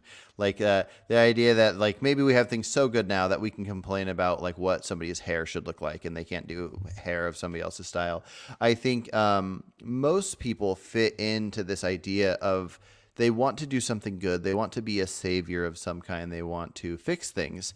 And and so when you have people like this that are fighting for animals, once enough people hop on and are fighting for animals, and when you talk to enough people that go like, yeah, I don't want these pigs getting their teeth cut out or whatever, then you go, okay, everybody's kind of on our side here. We need to go to the extreme. And no offense to Joey, I don't know if he's really doing this. I think a decent amount of people subconsciously do this. They try to find the thing that can make it so there's a new thing to fight for. And I think there's plenty to fight I for don't think within. that's what's happening with You don't think that's Joey. what's I don't happening? think so. Okay, I think he's just gotcha. like, I think he's, well, you might be right. I don't know. But what I think is he's probably like seen a lot of the arguments. It's more popular now to like these vegans who are also into philosophy. Like Alex was an example. There's Lifting Vegan Logic is pretty philosophically minded as well. And there's like the Avi and Ask Yourself crowd, and even like perspective philosophy, I think is like kind of in that zone. Mm-hmm. Um, these kind of people, it's like they bring just better arguments because they're more logically grounded, I think. And so Mm-hmm. I think that's where he's getting it from, because which is I think good. But the point is, when people talk about like why it's important to do this, like why they're trying to motivate people, it's always the welfare stuff where they give examples of the horrible things that happen, and it's Mm-hmm. always the rights violation is like the boil down point. It's like, and so so it just seems like if they accept what we're saying here about the um, increasing the we got to come up with a word for this, but like increasing the likelihood that you cause a rights violation is in itself a rights violation. If they accept that that's Mm-hmm. true, which I think we can, it's like um, uh, Well, there's a bunch of entailments of that it's aren't not much considered. different than paying for a rights violation.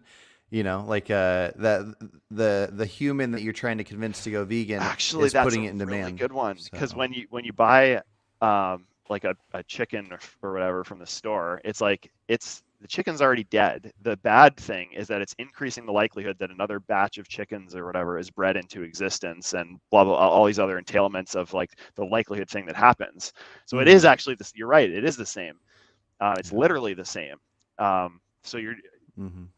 they would have to just say that one of them They just care more crosses about their a threshold. pig than an insect for sure. Well, it could be that, or it could be that the threshold in some other way crosses it like this, because it's maybe you're less likely to create rodenticide deaths or something than you are to increase the likelihood that another batch of chickens or something. But you have to, Mm-hmm. either way, you have to address the empirics and show that you have a reason to think that one crosses your threshold and the other doesn't.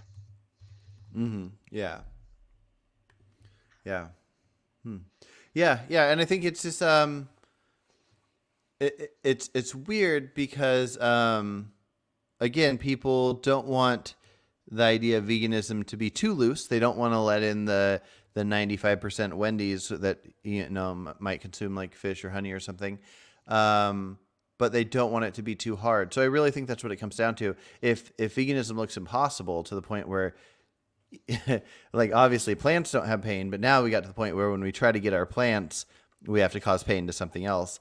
Then it's like, okay, let's Mm-hmm. draw lines. Like I wonder what the original vegan society would think of this. Um, yeah, like the Donald Watsons and the Leslie Cross. Well, I know one of the vegan society close to founders, lady, just had this like utopia idea of people just living in trees and growing fruit trees and living out in trees. But she was a little wonky. Really quick, I do want to respond to Smexy Magician says, "Do you have an opinion on no-kill animal shelters? I oppose them even as a vegan." I don't know much about no-kill shelters, but honestly, I don't know what would have to be in place for me to want this. But I think there's definitely many cases where just euthanizing stray cats and dogs is probably best, especially if they're not going to be fed vegan food. Is that what that's referring to? A no-kill shelter? Is that just like a humane society type thing, but where they specifically I won't think kill them? that would be one example of it. Another one would be there's like animal shelters for animals that were rescued from animal ag as Oh, well, like animal sanctuary type that kind things. of thing. I assume that's what they're talking about. Yeah, I would say if it's domesticated and it needs to consume animals, and we have to kill the animals to feed them, euthanize all of them. What I if we don't think. have to feed them animals? Yeah, if we don't have to, like that study you were telling me about, then yeah, if we can feed them and they're healthy, a lot of things go undetected, so we'd want to just keep an eye on it, keep doing studies, make sure we're looking at it right. um I mean, there's so many new things that come out where people figure out why, even though appealing to nature isn't the best, that natural things oftentimes are the best. Like when you look at the details of like breastfeeding babies and the breastfeeding itself versus the baby's mouth being on a bottle makes their face shape and their teeth shape different. Oh yeah, And that's the interesting. saliva of the baby actually makes the milk come out a certain way. So if you the milk coming out a certain time of day benefits the baby in a certain way, where if somebody pumps and puts milk in the fridge, and when the baby wakes up at night they give them a bottle for milk they pump during the day, it actually tells the baby it's daytime. There's Interesting. Yeah, no, nature's freaking wild, man. And so the idea that they can test these animals and their health seems great. That's good. We should keep an eye on it. But I'm sure you saw what I've learned. Do that talk, that horrible video, but about veganism, and where he's talking about teeth and people that don't eat meat, their teeth get all funky or whatever. But there was some kind of study he was showing where somebody looked at cats, and these cats that ate like certain low quality human made cat food, they had like these funky shaped faces and stuff. And then when they would give them like raw flesh that cats are probably supposed to eat, then they would have like this normal good look. So, not that I care about cat aesthetics, but if their jaws and teeth are getting all funky because they're eating something man-made that's made by a machine, that like their teeth aren't intended to have those textures, I think it should just be carefully watched. But yeah, Yeah. Um, yeah. I can for anyone who's interested, can I, Carson, I'm going to put this in the private chat, and maybe yeah, you just want to share these links. yeah, definitely. Yeah, so if you share them in this order, I'll just talk about them super quick. So, let's see, which one did I share first here? Okay, yeah, so the first one is a systematic review, meaning that they look at like a body of evidence and have the systematic means that they have like a criteria for how to evaluate which studies they count and which ones they don't. Is usually based on like certain features of the study quality, design, and the randomization. It's never based on like outcome, like that wouldn't be a criteria, and it's usually like a blind selection. Like there's a team that does the selection based on the criteria, which is not somebody who is involved in the publishing of the study, so that avoids bias. But anyway, so the first one is a systematic review that concluded that there is, I'm quoting from the study here, there's no convincing evidence of major impacts of vegan diets on dog or cat health. There is, however, a limited number of studies investigating this question, and those studies those studies available often use small sample sizes or short feeding durations. There was also evidence of benefits for animals arising as a result of feeding them vegan diets. So it's saying that there's like, this is a body of research that needs to be investigated further, but from the studies that we have, it shows kind of neutral or benefit for feeding cats and dogs vegan diets. The second link is to, this is just one of the, so when I look into questions like this, the first thing I try to do is find like the summaries of the evidence. So like meta-analyses, systematic reviews, and that sort of thing. I also want to like dive in and find studies themselves. So to do this yourself, you just go on Google Scholar, and then you just type in keywords like vegan diet dogs and stuff like that, and you'll get a bunch of things. You can click on them and they will show you if it's like a meta-analysis or a systematic review or a study. And then if you read the study, you can sort of, you get better at this as you do more, but you start to like, is this a study that uses a high enough sample size and uses, is the study design and methodology appropriate, whatever. So the second link is a study that they did, I think it was in the UK, of 2,500 dogs. And the selection criteria for the people that were included in the study was the owner ticked off that the primary reason for the choosing the pet food that they did was based on wanting the best health or the best diet for my dog. So there might be other reasons, like the people who, for example, chose ethical reasons or something as the main reason for selecting the pet food, they were excluded from the study. So this is only people that are trying to find the best pet food for their dog, and there was 2,500 plus of those animals that were studied, and this actually showed that the vegan dogs in this study had a slightly better health outcome than the two competitor diets. One was a raw food diet, and the other one was more of a conventional, like mixed diet, like you just the pet foods at the store that cost $100 or whatever. But yeah, I just thought that there's some interesting things. There's a lot more research in this field as well, but it's probably needs more to increase certainty and credence in the conclusions. But just pretty interesting to see for anyone who's like curious if dogs and cats can eat a vegan diet. Certainly seems as though they can. Yeah. Yeah, I want to look into those as well, although I still feel like we need to end this pet owning business we got going on.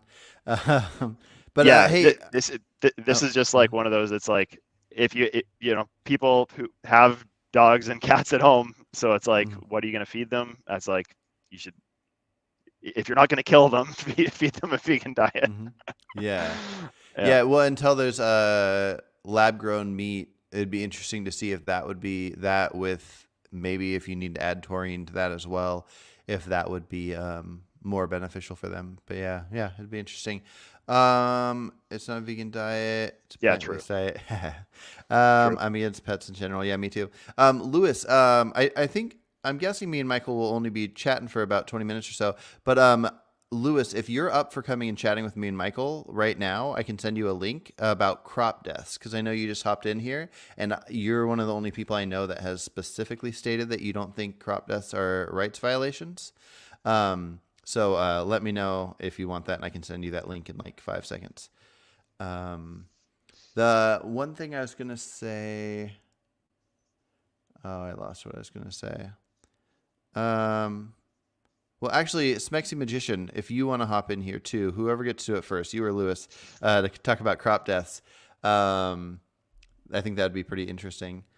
I'm trying to think. I can't now. Maybe in 20. Okay. Yeah. I'm out 20, but I don't know about Yeah. Carson. But yeah, Yeah, another Lewis. time, We'll this set would be something fun. up later. Yeah. Um.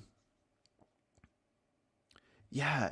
Actually, It's. Lewis, if you go back in this video, if you don't think that crop deaths are like worthy of consideration for vegans in the vegan position, maybe just watch like, I know we talk about a lot of a lot of things, so it might be difficult to find timestamps, but we do go through our position here. So if you wanted like a bit of a heads up as to like where we're coming from with this, um, you could kind of look and just maybe collect some thoughts on the issue. Hmm. Yeah. Um, yeah, yeah. It's so wild. It's one of those tricky things because it's similar to the animal situation. It most of us don't see it. It's in fields. It's this thing that's happening that the only way we can actually affect it would be something like if we come up with better methods and then make worse methods illegal. Yep. And then people capturing something, maybe people finding out somebody did something wrong, calling up the authorities, they test levels and go, oh, you use this illegal thing, you're out. And most people just view things that if it's not something they have to see, then it doesn't matter. And that's kind of a wonky situation that we have, where we have this like wild abundance. Everybody grows our food for us, and then we get it, which is kind of scary too, because then we don't even know what we're consuming. I prefer to buy organic, although I believe Dr. Avi maybe has something against not caring about organic, and so I want to watch that. But I can summarize like his thing basically. yeah, yeah, I'd love to hear it. Yeah, he has a thing in his study archives, which by the way is a really cool resource where it's just a lot of the common arguments against veganism and certain nutrition claims and everything. It's a Discord study. It's called Study Archives, and he Hmm. basically like he presents links and research, and some of it's kind of hard to follow, but it it's a lot of really good resources. Hmm. And it's all his take, which I don't agree with everything that he says, but I think his takes are generally really strong. And Hmm. sorry, what did you just say? Oh yeah, you Oh yeah, you, organic. you organic, yeah. Yeah. So basically, by eating organic, organic basically means organic matter is some part of the thing that's going into the fertilizer or whatever it is in organic farming. And so by eating organic, Oh, you're wait, is that all that it doesn't refer to pesticides being sprayed on it? yeah, I think it does. I mean, the Oh, that too. fertilizer like Okay. is one example, and there's other crop implements as well. And I Okay. think I don't know the exact thing. Like some things that aren't labeled organic still use animal inputs. Some things that are organic use synthetic inputs. But by um, by eating organic food versus just like non-organic food, the impact on creating demand for animal products is increased because um, obviously it's like up the cycle. You're increasing like the demand for the inputs, which puts higher demand on the animal product, which puts higher demand on the factory farming and everything. And so he Hmm. calculated it to be about the equivalent of drinking an extra glass of milk a week is like Oh, the okay. difference between, which he says like, yeah, well, most vegans would consider that if you drank a glass of milk a week, that wouldn't be a vegan thing to do. Well, this is about the same impact as that in terms of Gotcha. its contribution on animal ag. Interesting. Yeah, I wonder because I assume that the manure that's used is just manure from the cows that are already there for either dairy or for beef. And I wouldn't imagine that if manure needs were higher than the manure that just happened to come from the demand of the cow industry. I wouldn't imagine that they would have farms where they just have cows just for the sake of their manure, and they let them roam, get their No, manure. but Um, what it might do is just make it more profitable to farm cows, and then it's like farmers are more likely to get into cow farming than they are into oh, fair like enough. soybean farming or whatever else. Maybe a bad example, but yeah, Interesting, interesting. Yeah, I'm very curious to see how things go with like veganic farming. I've heard yeah. arguments that just like compost itself, just taking food waste and that turning into good compost like works the same as manure. I mean, a cow is just eating grass, and then and then that turns into this good compost in their manure. And then if you just took grass itself and then that breaks down and becomes compost. I don't know what the added details are as far as like what the cow gives it, um, but yeah, Again, I would say I value my health the highest. So in the same sense that when we look at valuing animals, we still have to eat food. So we're going to eat food even if it harms animals and crop deaths. I would say one step above that is I'm going to do the research and try to find the healthiest foods there are. And so, yeah, if I do the equivalent of a glass of milk a week until I do further research to find out that there's a better choice for me, I don't want that many pesticides in my body unless I learn that pesticides are good for our body, which I'm guessing they're not. And if you look when they do studies, that they just see like the average amount of pesticides that are found in different foods. Not only do you have like the dirty dozen list that tells you the worst cases of the worst offenders of pesticide food, but when you look at just any food, like I think I looked at a study Garland sent me about broccoli, and you would see like hundreds or thousands of different pesticides found in your average broccoli at the store, where it would be like 6 or 7 or something in organic because Right. according to Garland, they do put certain pesticides are allowed on organic, and then also I think there's like a cross contamination situation as well. But I have zero interest in putting pesticides in my body, and I'm going to do it until there's a better choice, I think. Yeah. Yeah. Yeah. I haven't really looked into it too much in terms of like the health outcome differences between organic versus non-organic vegetables or anything. Mhm. If you've looked into that, I'd be curious to see any research you have. A little bit. I'll send you a couple things. But part of it is just we just learn as we go. We figure things Hmm. out over the years. I mean, figuring out the invention of making canned food is so awesome that we have this thing that could last us forever in an apocalypse. But when they discovered like the BPA lining of the cans that like leach into our bodies and has this like crazy negative effect, now we have most cans will say BPA free, and so there's just so many things that we learn as we go. It's kind of depressing. Like we and the past like 2 generations are like the guinea pigs of innovation, Yeah.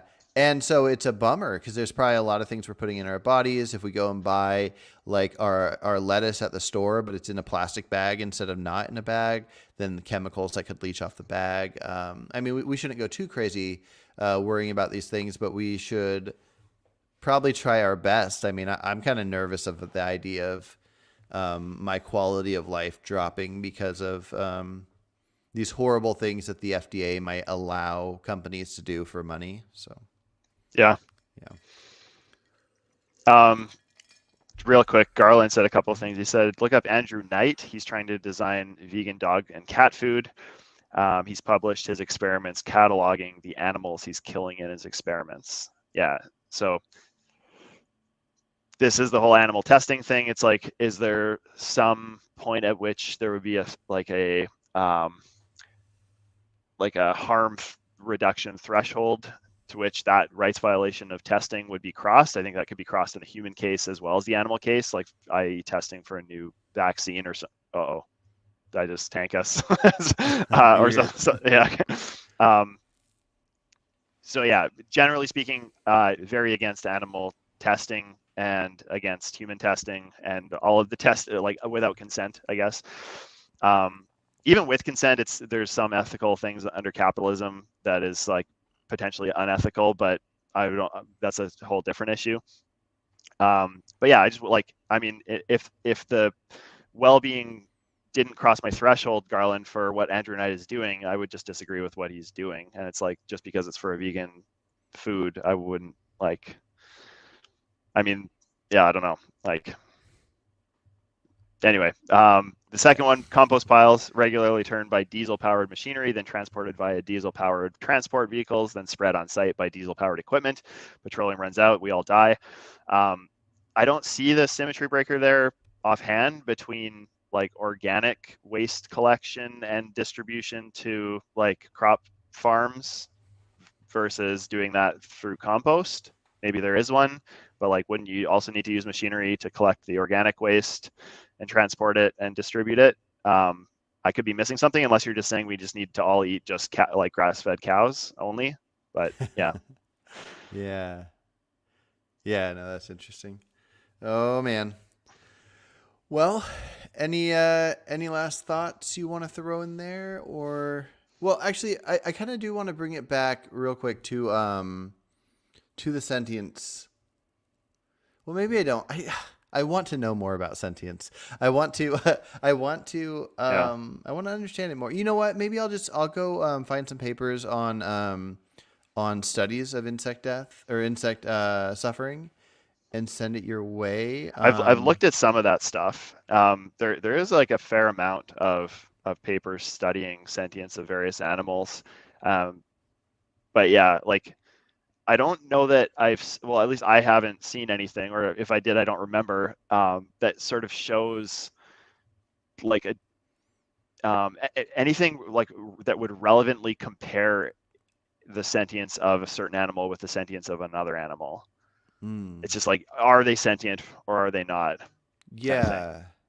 Yeah, well, and I wonder if I don't know if intelligence would affect this or not, but maybe just brain size, which would probably correlate with intelligence. But what are your thoughts on the caring to exist of insects? Like I feel like the smaller the brain gets, we wouldn't want to make something suffer just for fun. But if something had to die and it didn't care to exist. Like kind of like you were saying, an ant, its built-in instincts probably care more about its own house than its life. Um, so I don't know if there'd be a way to detect like what a likelihood is that something with that small of a brain could have any thoughts of in a minute. I hope I'm still here. Right. Um, so do the put yourself in the position thing with a rational brain for a moment. Like, I think I would still, if I was doing that in the place of the ant, I think I probably would still not want to die. This is So the it's thing a, I actually wanted to go over with you because I went back not too long ago and I watched our first talk, and I was so wrong about almost everything I said in that talk, and there was so many points where I actually didn't follow. I realized I didn't follow what you were saying, and when I realized what you were saying, anyways, you were so right about everything except the one thing I wanted to bring up. Not that you're okay. wrong about this, Mhm. but I don't think you convinced me on this whole putting your brain inside a cow or whatever, um, because again, like the cow has its own brain, Mhm. so I get the idea of being able to make a cow be able to communicate for a second. What would it say? But if you adjust its brain to understanding something it does not understand, that's where I don't follow. Yeah, no, I know. The point is there's some. Can I go into dark topics here? Yes, Okay. Yeah, like really dark. go for it. Okay. So the problem with just like relying on the brain of the victim or whatever in question is that it reductios down into things like consent for like child molestation or something. Mm-hmm. Like if all I do is just like, well, what does the child want? If they could communicate to me that, yeah, they want it, it's like, well, then it's okay. It's clearly something we don't think is the right way to approach these things. And it's like, if we could breed an animal that like like psychologically enjoyed pain or something, it seems still that I would not like want to do these things to the animal. And so so I just go like, what's the better way? It's like the better way is like, um, giving like a rational brain to that thing to be able to process. I got mosquitoes trying to bite me here. Um, um, to be able to process like what. So if I was going to live the rest of my life as this child and at that moment wanted to be molested or something, would I want, like with my rational brain now, would I want to have been molested then? And it's like, even if I Mm. wanted it then, and I say no, like I don't, that's a desire that I would want overridden. And you know what I mean? Mm. So there's Yeah, things. no, I know what you mean. I'm just trying to decide if I care about If I care about what something would want with a rational brain. So in this case, when you're talking about this clear rights violation with the child, there's just an easy answer. It's just like the answer's there. But in something where the only answer that can matter is the rational brain, Like what? well, like so with the cow situation, if let's say a cow does not care to exist, but then the rational brain makes it say it cares, Hmm. then that's the only factoring part. Um, What's the if a cow, difference there? well, like if a cow doesn't know what pain is, if it can't understand it, it can still feel the pain. And so we could say, okay, so since we're making it feel this thing it doesn't want to feel, even though it can't understand what pain is, we should not do this to it. I Hmm. don't think that's the same for something not knowing what existing is.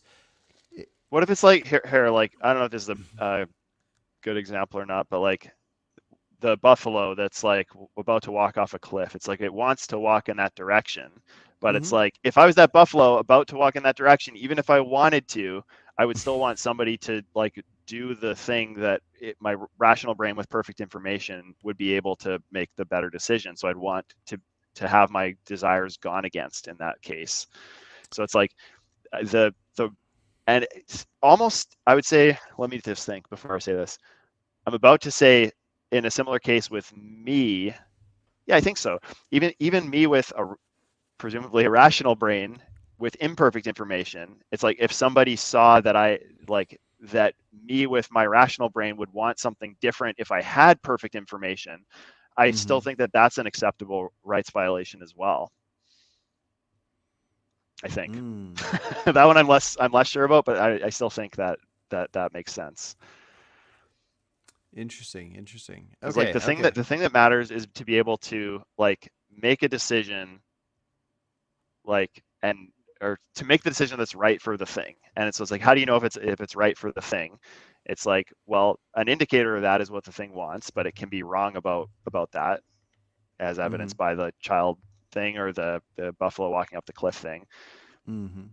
So it is not a better way to do that. Just give it a rational brain and perfect information and say, like, this thing is going to keep living the rest of its life as it is, but just for a Mm-hmm. moment, give it the ability to rationally evaluate its situation with information and make a decision. Gotcha. Well, so here's my thought. Accepting that, I think I think that a cow with the rational brain, depending on what exactly you mean by the rational brain, but I think what would happen if it could rationalize, but um, with it, if it could rationalize with its own brain, so it doesn't get anything more than the rationalizing. It gets the ability to rationalize, but I think with its own brain being able to rationalize, instead of it just being a dumb cow that's not thinking anything, it would think. If we asked it questions about its life and wanting to live or whatever, I think it would tell us, I don't want to be harmed. If something's trying to kill me, I want to stop it from killing me.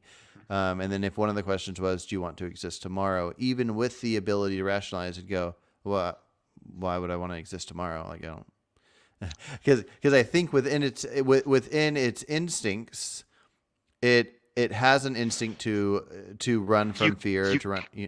yeah, maybe you could be right about that. Like and I think in order to really to know, you would have to like live as the cow and think what it Yeah. thinks and then apply the rational processing to the relevant to the question in question, right? It's Mm-hmm. like, do you care about living? Well, I know how I think about living when I'm in cow state. Now I can evaluate the answer to that question. It is yes or no, and then go. But like that's all part of my thing. It's like you know when you're brought into like the in place of the cow and you're trying to empathize, it's like that you have the information of how the cow thinks about these things and what they value and everything. And then it's um there's yeah, maybe there's sort of like a bit of a bias in terms of how we think we would answer, Mm-hmm. right? Like maybe I think it would be obvious that it's like the cow would want to live, but like when I get inside the head of that cow, maybe it doesn't or something. Maybe it has zero Yeah. care. Well, yeah, I mean, just to think of humans being like one in a billion or however many species that can happen to communicate and rationalize and all these different things. Like, what are the odds that a lot of the way our brain works would work with other things? Now, it doesn't mean it's is or isn't best for something else. I don't think it's necessarily best or not best for anything to exist. It's not best for me to exist. It's just if I'm existing, I want to feel good things, and if I'm existing, I have things I want to do. So it's not best for me to exist or best for an ant to exist or a cow. Um, but even separate from that, yeah, I would just have to guess that. Yeah. Yeah, I don't know. Yeah. Daniel Barber says, learn cow language. Is that not allowed in philosophy? It absolutely is allowed in philosophy.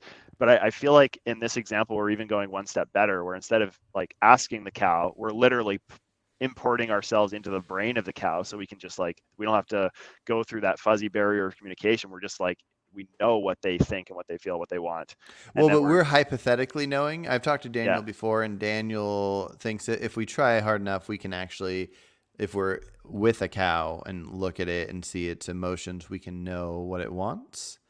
Um, and I think Oh, any of sure. our guesses, I don't think are reasonable. Personally, I don't think are reasonable to go off of. If you want Well, to treat an animal well because you feel like you're connecting with it, that's great. But I think we should treat animals well even if we don't. So, yeah. yeah. Do you? Oh, Um, I'm curious yeah. if you know what this means. Smexy Magician said, "Can we turn on slow chat? What's slow chat? I don't know what that means." I think slow chat is when there's too many chat things coming on at once in the live chat. It'll like slow it down so that it doesn't like flood through your screen. You can't read anything. But I don't, so it only like Oh, sends one message per second or per five gotcha. seconds or something. Yeah, I I'll don't, look into that. I don't know yeah, how to do that. yeah. Yeah. Garland, I feel like we spend more time than the average human looking into, and we're like, I've actively asked you to provide me resources on rodenticide probably 3 or 4 times, and you just ignored me. So I've gone other ways to try to find out this. I've actually contacted 3 different like rodenticide-free societies to see if one of their people would come on and have a chat with Carson and I. Slow chat is a form of censorship. Like if you're just trolling, it's fine. You can come here and troll if you want, but if you actually want us to engage with you, like you got to be a little more intellectually honest. So sorry, but that's the deal. You got to like if you just strawman us, and it's I'm not going to engage with you. So it's up to you. If you want to provide us some resources on rodenticide or any of the stuff you're talking about, I want to learn. I want to find out about it. If you listen to the chat, or if you listen to the rest of the video, we actually did spend most of the time talking about this and even challenging the sort of the conventional vegan position. But yeah, no, I am interested. I literally just okay. Now you're just trolling. Yeah. Yeah, we are both interested. And yeah, if you have studies, show them. I get that you're saying that some things aren't studied well and you're putting out your own study, and that's great. Whatever exists will be good for now. And we can only go off what we know. I really don't get that idea of I how can an idea exist if it doesn't exist? We have to know a thing. I don't even know what to say. So yes, I mean, obviously, I couldn't read 100 studies in 1 week, but debunks my. Um, but No, I will. claiming things that are my position that is not my position is what a straw man is, Garland. Yeah. Yeah. But yeah, I'll read a handful of studies. Whatever the best ones are now, let's go with that. And if and I already pushed the message that we should have more studies. I don't know exactly how study funding works and how to try to get studies to happen. But if there was anything I could do to get more studies to happen in various different areas, I want there to be more studies on figuring out like how different foods affect us, to show how humans can be perfectly optimal health on a vegan diet. I want studies to show how many insects and other animals are dying in crop deaths. I want any studies that will lead to better treatment of sentient beings. So yeah, I'll take Totally. the studies. That's a great Awesome. place to leave it on that Yep. nice note. Yep. It's good talking, man. Yeah, You have a good likewise. one. See Cheers. ya.